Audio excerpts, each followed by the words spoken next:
here. Please do. The first thing is Dallas has launched a database for businesses still requiring masks. So it's a place where if you're requiring a mask, you register there. The feeling being that if you are still mandating a mask, more people will feel safe and your business won't suffer.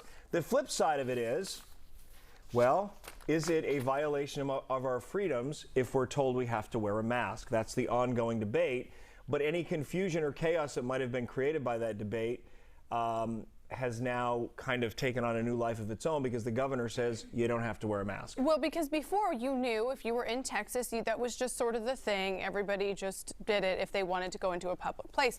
Now you kind of hold it in your purse or maybe you hold it in your pocket thinking, okay, do I or do I not? Now, for some people, they're going to wear a mask everywhere regardless probably until they are fully vaccinated or until they feel that it's safe to no longer do so. And some people, well, they haven't been wearing them this whole time anyway, and the employees felt awkward about enforcing it. It's been awkward all along. I think this makes it more awkward. So the regulation, you guys, is that cities and counties cannot require masks, but the individuals, of course, still can. So this was actually Mayor Eric Johnson's idea to come up with this database so that businesses can say, yes, we are requiring masks, and then if people choose to only support those businesses that are requiring masks, then they can feel safe to go to those businesses. It's either a safety thing or it's I want to put my dollars into the places that are also keeping their employees right safe. And in the interest of being objective, I saw another list where it was a list of restaurants that are not requiring masks. Absolutely. For people who feel, but to be honest, I couldn't verify whether or not it was sanctioned by any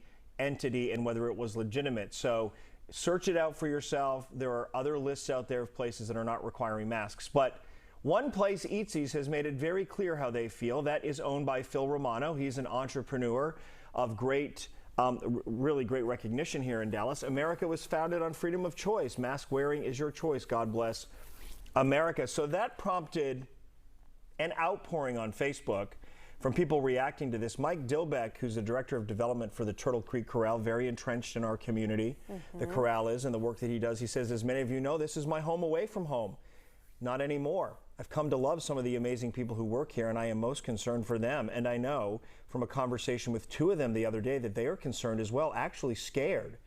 Let's all be clear about something. This is not a freedom of choice issue. This is a public health issue. There is a case to be made. We do have standards of health that, ironically enough, apply to Eatzi's, right? The health department comes in and inspects. They don't choose whether or not their hands are clean enough. They have to wash their hands in a certain way for a certain length of time. They have to wear gloves when they prepare food. That's not a choice because it could impact the health of others. Yeah, and so now this continues to be controversial. We have some other comments we wanted to share. This one coming to us from Paul Brown, I believe, if we've got that one. Can I smoke at Eatzi's? Can I smoke? They're saying Eatzi's seems like a free-for-all.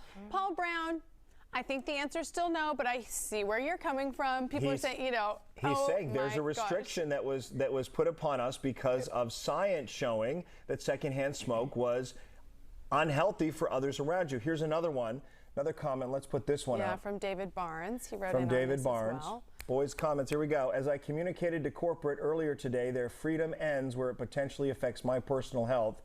Therefore, I won't be shopping there anymore.